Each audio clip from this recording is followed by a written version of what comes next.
YouTube. So we've got a special one for you today. This is going to be a review and commentary of a channel that I've been looking forward to doing something like this on for a while now. And that channel, for those of you who can't recognize the face on the screen, this is the channel Professor Dave Explains, otherwise known as Professor Dave. And for anyone who doesn't know this channel or know Dave, Professor Dave so-called, he's a large YouTube channel. I think at this point he's up to close to 3 million subscribers. He puts out a lot of scientific or quote-unquote scientific topics around various scientific fields, theories, chemistry, biology. I even think he's put out some videos on philosophy and things like that. So this channel has a ton of content. I even think he has some debates on his channel, but I have seen him in debates. And so he's a very active YouTuber. He engages and provides a lot of content on a lot of various talking points around even politics sometimes, I think. I haven't seen everything on his channel, but a lot of it is around various scientific topics and his perspective or him trying to teach or something like that. But I will tell you and preface this by saying Professor Dave, so-called, is 100% your garden variety pretentious atheist. In my opinion, he is absolutely a propped up, narrative pushing, dogmatic character on YouTube. Which kind of leads into the whole reason for this video is what prompted this video and my response and my review of two videos that we're gonna look at today on this channel is that Professor Dave, so-called, provided a response to another YouTube channel named Formscapes. And Formscapes recently did a video where he mentions Professor Dave, but really the video was about the dogmatic nature of the scientific community and academia and various aspects of it, and which at this point I don't see how that's even an argument or how it's even it just almost goes without saying. At this point in our society, just the level of dogmatism within the scientific community and academia and research institutions and things like that. And Formscapes does a really good job and provides a lot of really good content and interesting perspectives on how that happened and why it happened and the difference between scientism and actual science, and actually brings up Professor Dave, rightfully so in my opinion, to demonstrate him as a character within the scientific community that is dogmatic about what he believes and the mainstream narratives and things like that, which we will demonstrate today from a different angle, actually commenting on one of Professor Dave's, or Dogmatic Dave. So, from henceforth, he's going to be known as Dogmatic Dave on this channel. We're actually going to come at it from a different angle than Formscapes and go into one of Dogmatic Dave's videos around the pandemic and the coronavirus, and how and how there was just various things that he talks about and how you shouldn't question certain things, and we're definitely going to get into it. But Dave in this video tries to do his best job of just completely missing the point of Formscapes' video, which was to address the dogmatism within the scientific community. And Dave talks about how, Formscapes, all he was doing, he wasn't addressing any single scientific point or scientific topic. It was just, he was talking about metaphysics and just using a lot of rhetoric. And I'm just going to demonstrate how, Professor Dave uses a lot of rhetoric. I mean, the title of one of the videos we're going to review is "Science Isn't Dogma, You're Just Stupid." That's rhetoric. That's a rhetorical statement. Nowhere in this video does Dave demonstrate the IQ level of the Formscapes person. No idea. He even admits in part of this video that he seems to have a certain level of knowledge and capability, you know.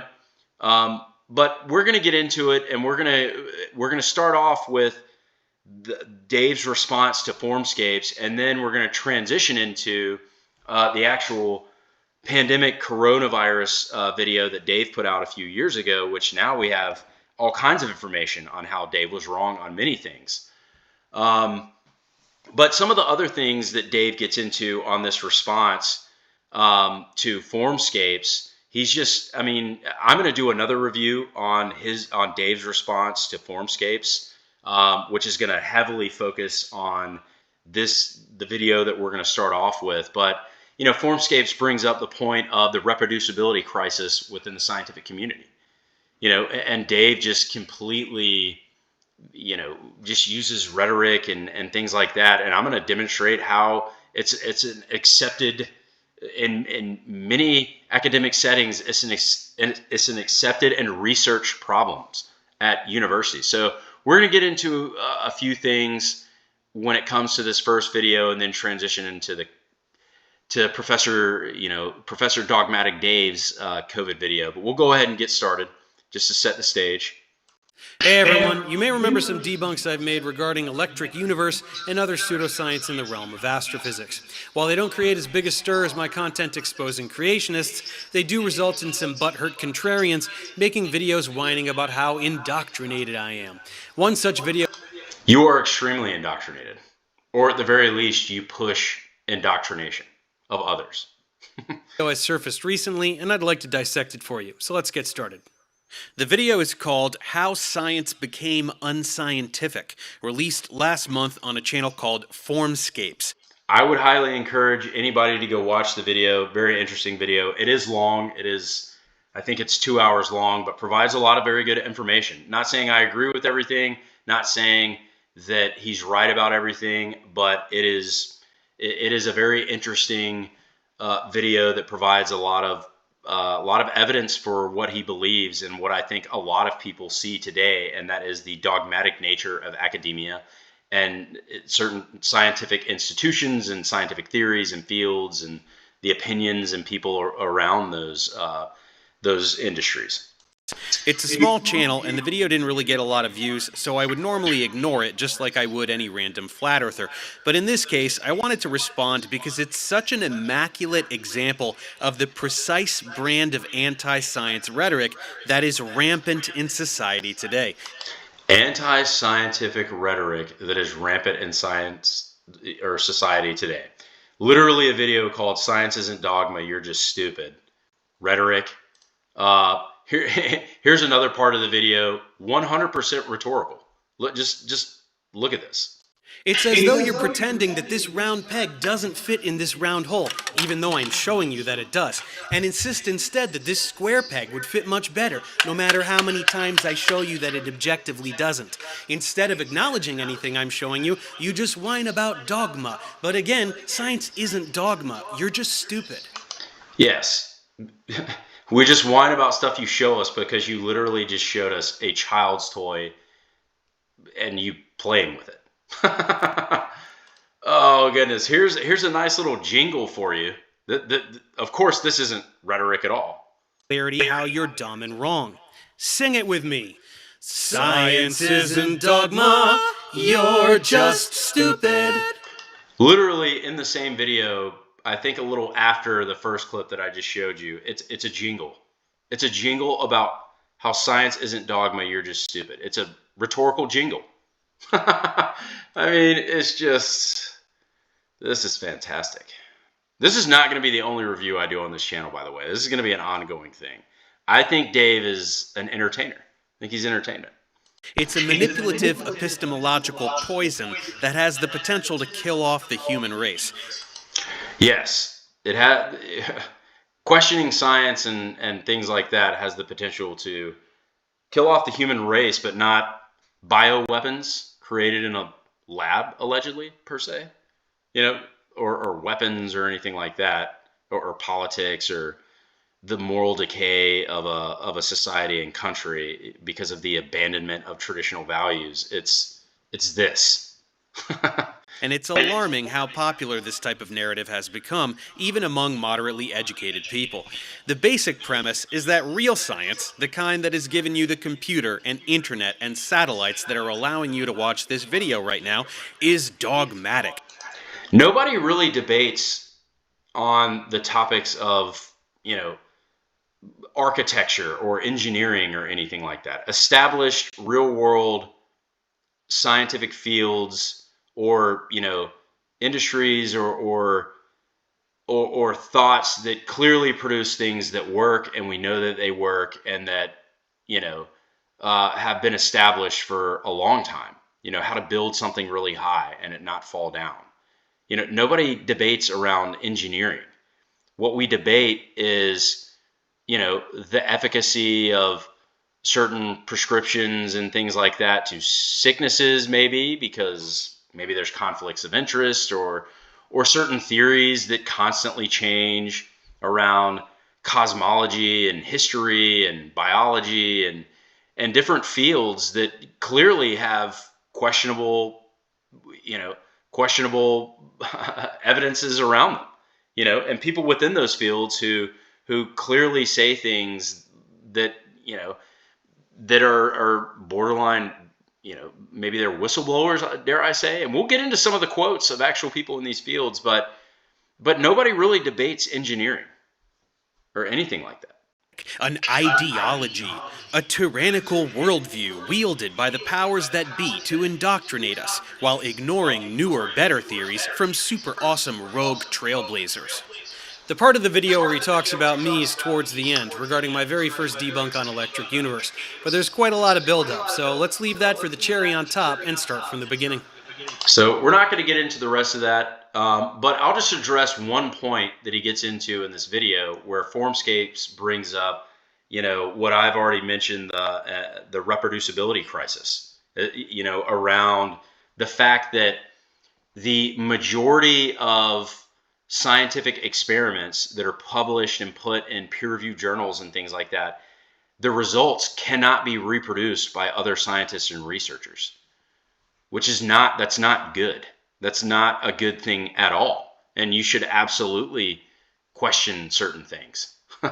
You should absolutely be skeptical of anything that can't be reproduced and tested and observed via the scientific method. But here's a part of the video this is the last part of this first video that we'll review, but just to demonstrate how manipulative and wrong Professor Dave is on this response here.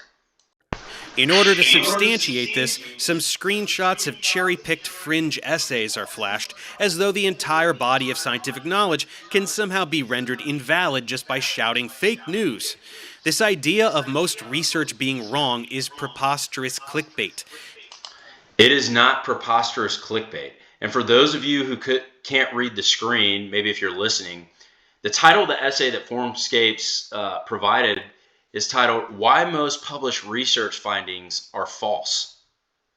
And again, Professor Dave says, his proof is some screenshot of some random essay that was produced however many years ago.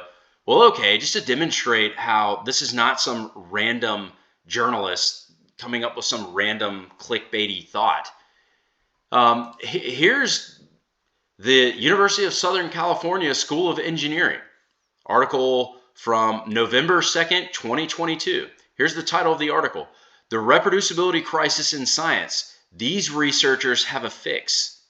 This is literally an article from a university, Southern California, and their School of Engineering on people researching and acknowledging that there's a reproducibility crisis within science. Literally. It wasn't clickbait what Formscapes was doing.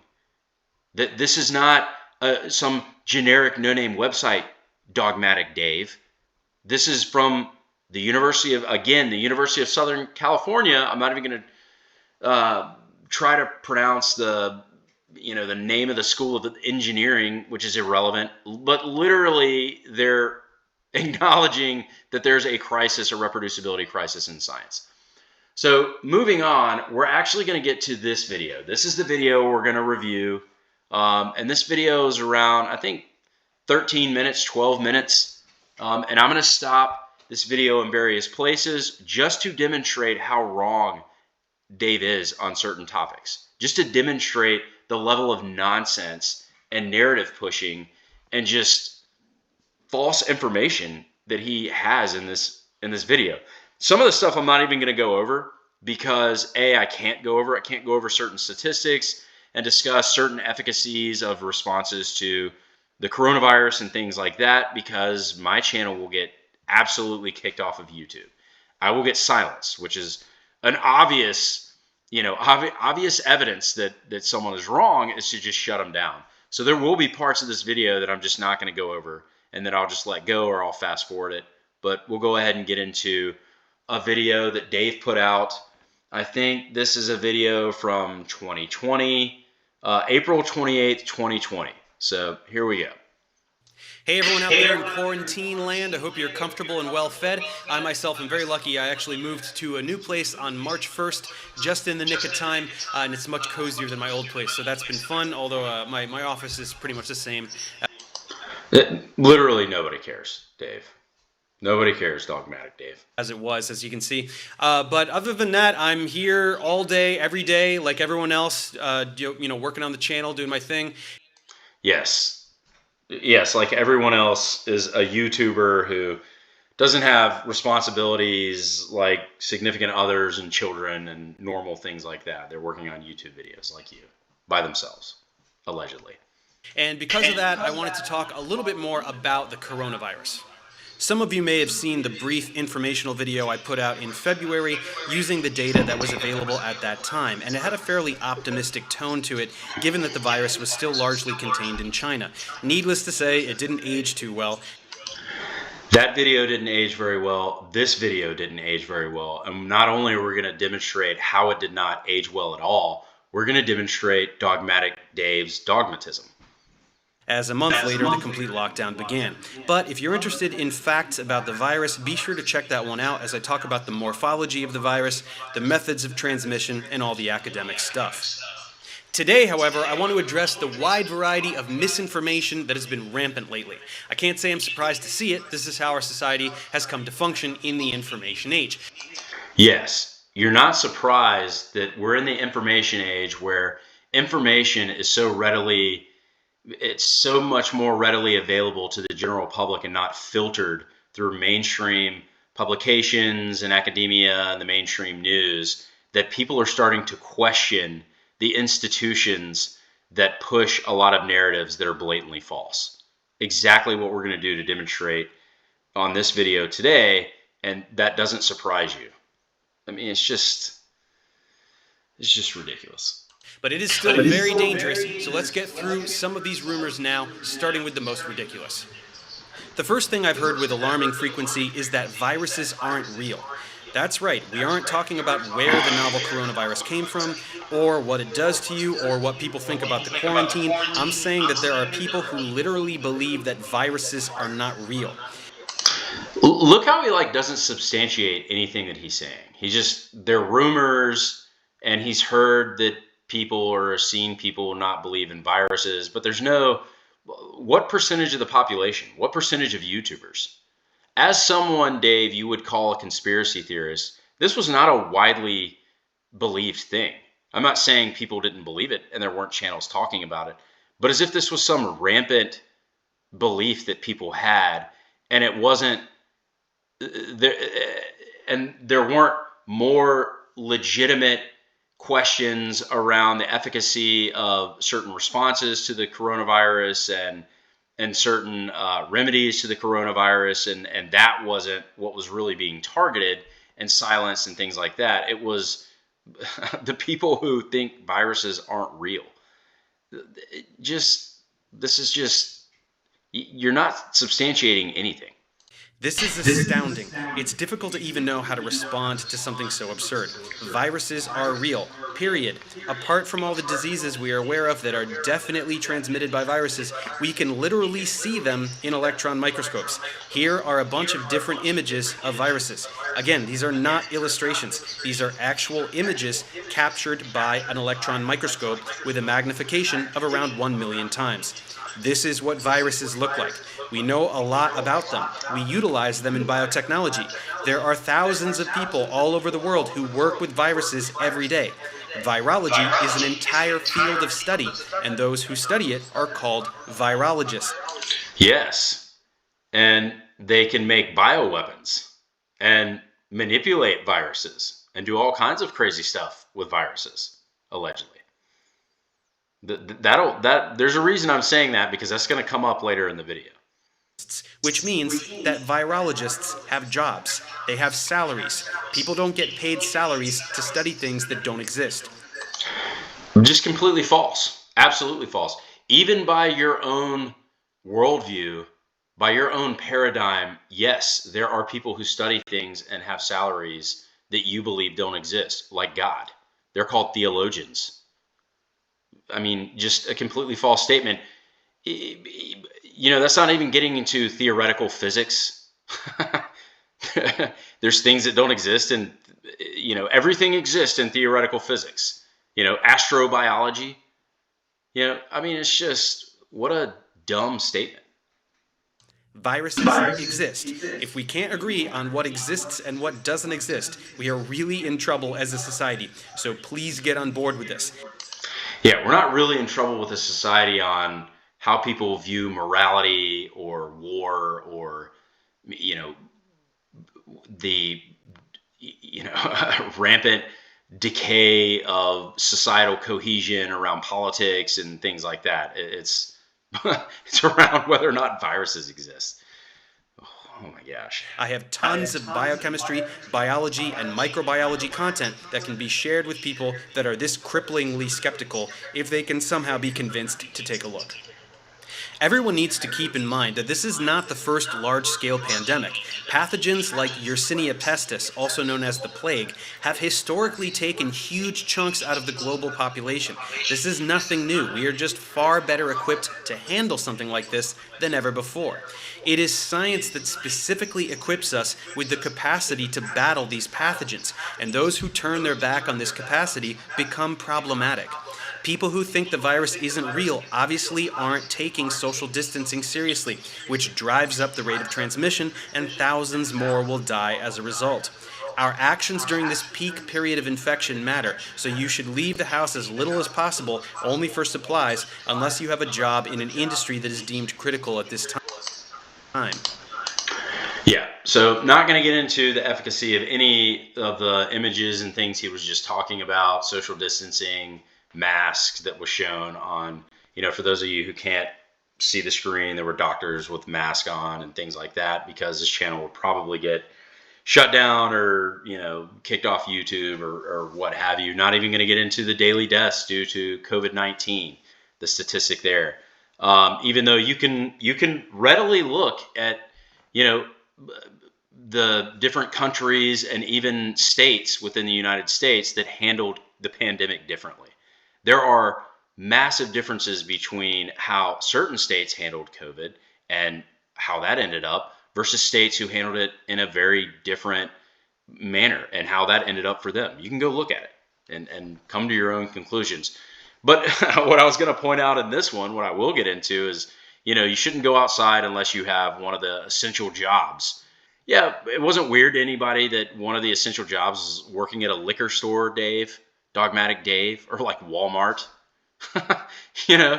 or just tons of stuff that remained open that was just clearly essential, like the liquor store. Just hilarious.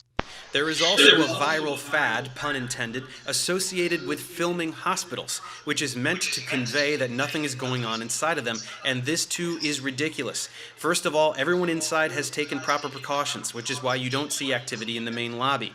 People are upstairs saving lives. You can't get a sense of what's going on in a hospital from a brief video showing one room or one hallway in that hospital. Yeah, but you can, looking at statistics, looking at multiple different statistics on how this narrative that we are overwhelming hospitals is completely false in 2020. Here's one such statistic right here. And this is from the Kaiser Family Foundation, a massive nationwide survey, a lot of industry experts around employee benefits and medical services and medical plans and hospital systems and all that. Use this survey, respond to this survey. Here's just one piece of evidence, not even getting into the claim trend rate that went down in 2020 or anything like that. But for those of you who aren't looking at the screen, I'm pulling up a statistic. The share of adults with a doctor's visit in the past year dipped early in the pandemic and remained somewhat below early 2019 levels. So if you look at this chart, this is people going to the doctor. This is people going to providers and organizations and things like that. Health systems. Share of adults with a doctor's visit in the last 12 months. Well, it went down from Q2 2020 to Q1 2021. It went down markedly, actually. And then from Q1 2021 to Q4 2021, it went up to more normal levels. Why? Because we weren't overwhelming hospitals and healthcare systems. People weren't going to the doctors because they were scared. Nobody was going to see their doctor. They weren't going to get hip replacements. And how we weren't overwhelming hospitals, how does this relate to hospitals? This doesn't necessarily mean hospitals. Well, the fact of the matter is hospitals and health systems during that time there was so little activity in hospitals and health systems, they were laying off and furloughing employees during this time. Not only that, again, you can look at claim trend data for paid medical claims, and for 2020 and certain quarters around 2020, 2021, claims trend went down. Medical claims trend is medical claims inflation. That typically never happens. What that means is nobody was going to see providers. Nobody during this time. So here's just a little piece of evidence to demonstrate what Dave is saying here in April of 2020 was false. Right now, the provider, the number of people entering hospitals and going to see providers and whatnot was going down. He's wrong. Also, activity changes day to day. There may be a chaotic day followed by a relatively calm day. If hospitals become calm, it means that social distancing is working. Anyone going near a hospital is exposing themselves to unnecessary risk, which again affects lives. This is not a joke. People are dying in the many thousands, enough that many of us personally know someone affected. The more seriously we take this situation now, the sooner everything can go back to normal. Yes, 2 weeks to flatten the curve, right? That was a long 2 weeks. Okay, with that one out of the way, let's move on to a particularly bizarre claim. Okay, so this next section, he gets into 5G and all the theories around 5G. I'm not going to get into that. I really don't care. I don't think it's interesting at all. Dave could be correct. The conspiracy theorists could be correct. It's kind of irrelevant at this point. Who knows? Don't know. Don't have an opinion on it at all. But this next section is this next number 3. We'll start the video. I think I skipped. How much did I skip? I think I skipped like 3 or 4 minutes. So we're starting at number 3 because again, I just don't care about 5G. Have no opinion on it. Then, to piggyback on these outlandish claims, there are the people who cash in on the alt health craze with their home remedies for COVID. The ones I've seen are all pretty much the same. They include common items like garlic, ginger, lemon juice, honey, tea, all the things that will attract diet-obsessed people with no understanding of immunology. These items absolutely do not destroy viruses, period. Yes. So there's no, there should be, you should ignore every single one of those things listed: garlic, ginger, lemon juice, honey, tea. They will have no efficacy whatsoever or effect on viruses at all. You shouldn't even think about them. It's stupid. They won't destroy viruses. They won't assist you in any way. There's no antiviral properties at all. Is, basically what Dave is saying. It's a preposterous notion. You can't just cure every disease by eating what's in your garden, as delightful of a narrative as this may be. A good diet maintains general health, which includes normal immune system functionality, but this is a complex relationship, and it is overly reductive to simply suggest that eating a particular food will destroy a pathogen. It is not overly simplistic to suggest how eating a certain food has antiviral properties and could absolutely be beneficial with a sickness like the coronavirus. We're going to show it. We're going to demonstrate it. Anyone who pushes this narrative has no idea what pathogens are, nor how the immune system functions, and especially not how the immune system destroys pathogens. We're going to demonstrate how this literally is just false. If a pathogen is virulent enough, there is nothing about your diet that will prevent infection. If viral proteins are recognized by potential host cells, that's the end of the story. There's nothing you can eat that will prevent viral infection. There's nothing you can do that will help once you are infected. None of that. That's what he's saying. No matter how much garlic you eat. And he literally chooses garlic, which is the reason why I just happened to look up garlic. Let's demonstrate how wrong Dave is. So this is the National Library of Medicine. National Library of Medicine website, .gov. This is a .gov website. For those of you who maybe can't see the screen, it basically says the antiviral potential of garlic. And it's organ sulfur compounds, a systematic update of preclinical and clinical data.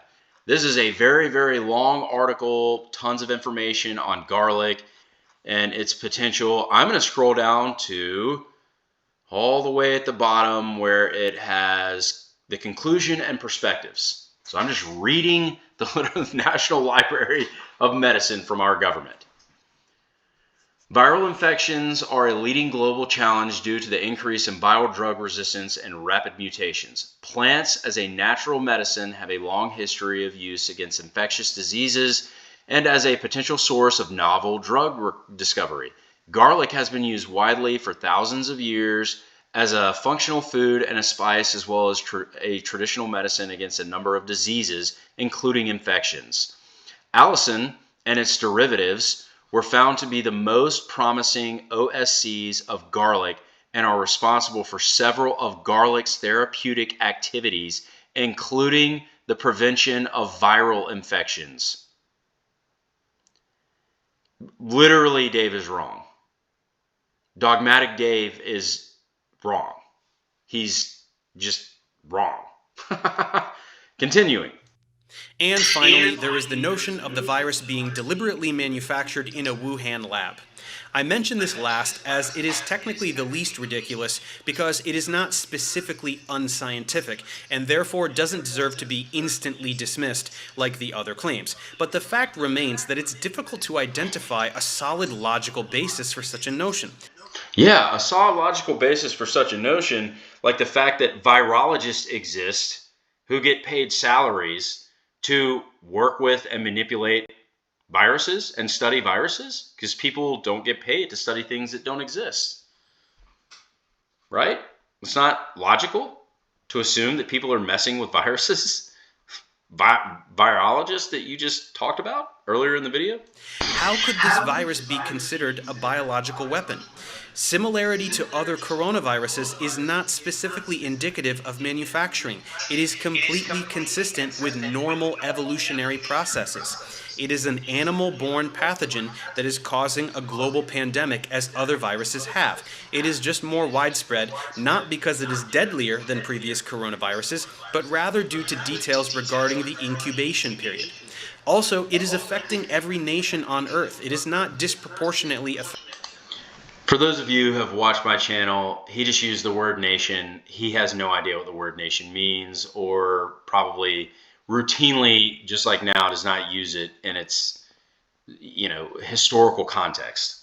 So I have a video on nation, but that's just a little plug. Affecting one nation, it is destabilizing the global economy as a whole, which wouldn't seem to therefore benefit any nation or institution in particular.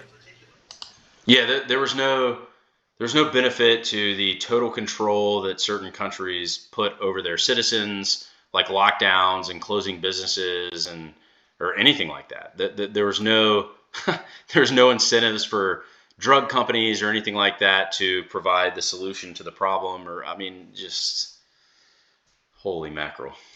This kind of sentiment is difficult to deal with because it isn't the same as blatantly unscientific nonsense that is trivial to squash. This is also why I hesitate in saying any more than I've just said about manufacture in a definitive manner, as I can't possibly possess enough information to specifically disprove it. I can only point out that it is without reasonable basis. It is without reasonable basis to believe that the coronavirus may have been leaked from a lab. Well, okay. Let's see. Here we go. This is from the Committee of Oversight, our government, of an article from March 8th, 2023, titled COVID Origins Hearing Wrap-Up. Facts, Science, Evidence Point to a Wuhan Lab Leak. You can scroll down and read a lot of things that are written by the various people on this oversight committee. Dr. Robert Redfield, former director of the U.S. Centers for Disease Control and Prevention, testified how science indicates COVID-19 infections were likely the result of an accidental lab leak in Wuhan, probably by virologist Dogmatic Dave. His conclusion is based on the biology of the virus itself and unusual actions in and around Wuhan in 2019, including gain-of-function research at the Wuhan Institute of Virology. Yes, there's no evidence whatsoever. Here's another article. This is from the New York Times. The Office of the Director of National Intelligence released a long-awaited declassified report, which included spy agencies' findings on the so-called lab leak theory, but the material is unlikely to satisfy many people who have been wrestling with the unanswered questions on the origins of the COVID outbreak. The 10-page report said scientists at the Wuhan Institute of Virology did conduct research on coronaviruses. In some cases, had inadequate safety measures and had genetically engineered coronaviruses. I mean, there's clearly reasonable logical basis for the conspiracy theories and conspiracy theorists to be more accurate than Dogmatic Dave, especially on this point. Let's continue. The notion of conspiracy has to be dealt with in a delicate manner because we don't want to lose our sensitivity towards skepticism in general. Sometimes conspiratorial thought uncovers legitimate government misconduct. We should be skeptical. We should seek the truth. But people have a tendency to get addicted to this mentality and project it onto everything they see, which is why there are media outlets that manufacture content that appeals to these viewers, as they will consume this type of news voraciously. Like the mainstream news and people who just accept everything in a textbook and everything put out by channels like you and, the government, as if it's just always fact.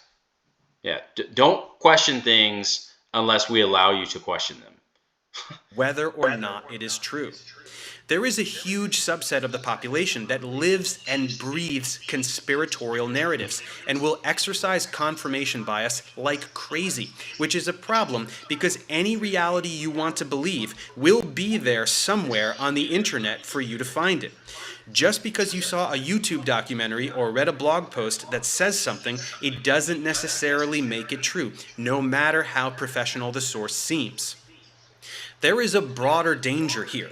People who arbitrarily skew towards conspiracy are easy to control. Just a ridiculous statement. It's just so stupid. People who arbitrarily skew towards conspiracy as if there's no reason to distrust mainstream institutions.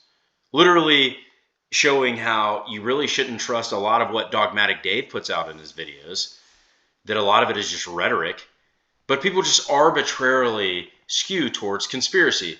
Well, let me just bring up a couple of quotes. The first one will be from Dr. Marcia Engel.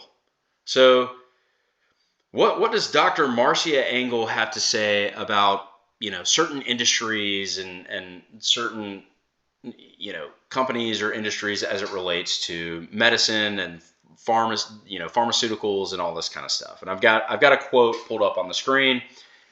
It is simply no longer possible to believe much of the clinical research that is published or to rely on the judgment of trusted physicians or authoritative medical guidelines. I take no pleasure in this conclusion, which I reached slowly and reluctantly over my 2 decades as the editor of the New England Journal of Medicine. Dr. Marcia Engel. Well, who is that? Who is that? She's just some random person. No, she's literally a senior lecturer in the Department of Global Health and Social Medicine at Harvard Medical School in Boston, Massachusetts. She tells you, not Formscapes, not me, she tells you to question a lot of this stuff. She's not there's tons of other quotes you can bring up like this. But here's a great quote from an actual scientist. Here's a great quote from, a scientist that, I'm sure Dogmatic Dave, hopefully he would agree with this. But this is for Richard Feynman. The best scientists are open to the possibility that they may be wrong, and they are willing to change their minds in the face of new evidence. Richard Feynman. Great quote. Dogmatic Dave does not act like that at all. Because some power, whether political or corporate, can feed them a narrative that appeals to this predisposition and get them to act against their own best interest. Equating scientists with the man is ridiculous. The scientific community should be trusted above all others. There's your dogma right there. Literally. Good job, Formscapes. You didn't even need to do a really long video going through the history, which still a great video, Formscapes. Literally, Dogmatic Dave, the scientific consensus should be trusted above all other sources. There's your dogma. That's literally what Formscapes was talking about. That's what I've been talking about. Here it is right here. Sources because of the manner in which it operates. Anti-science mentality destabilizes our society and could even be its downfall. Yes, it's not political strife, wars, morality, moral decay, rampant materialism and horrible values in a society. Yeah, it's this anti-scientismos. We know that trolls and bots exist, which are fake accounts that amplify misinformation on social media platforms. Why do they do this? It must be effective or it wouldn't be so prevalent. It is an exercise in manipulating the way people think, the reality that society accepts. Who are the entities that engage in this manipulation, and Dogmatic Dave. why do they do it? What is the motive? I don't really know, and I don't care to speculate since I have no basis with which to do so, and it isn't really relevant. As long as we immunize ourselves against... Look at the product placement. We must figure out how to immunize ourselves against this kind of attack.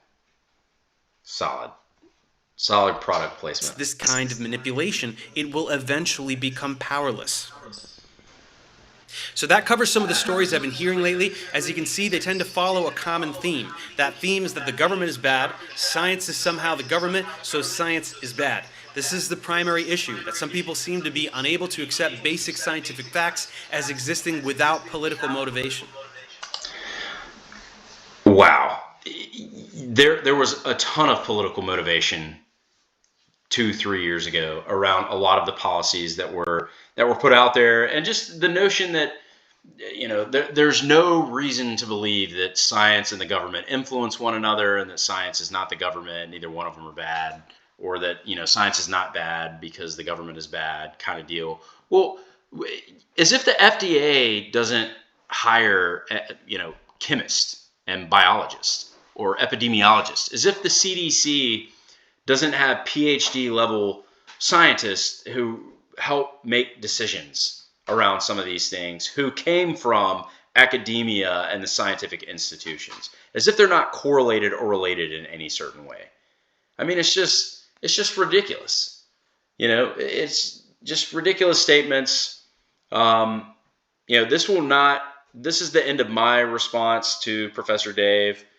There's a little bit left in the video. If you want to watch his video just to see how wrong he was about a lot of stuff, then you can watch it in its entirety. I'll put it in the link below. But this was fun for me, unlike some of the other commentaries that I've done. Not that it was intellectually stimulating or anything like that, but it definitely was fun to address some of the stuff coming from this channel, which will be there'll be more commentaries and reviews of Dogmatic Dave's videos and contents moving forward. But anyway, I hope this was fun for everybody else. I hope it was enlightening and entertaining. I think Dogmatic Dave is pretty entertaining, but I appreciate it.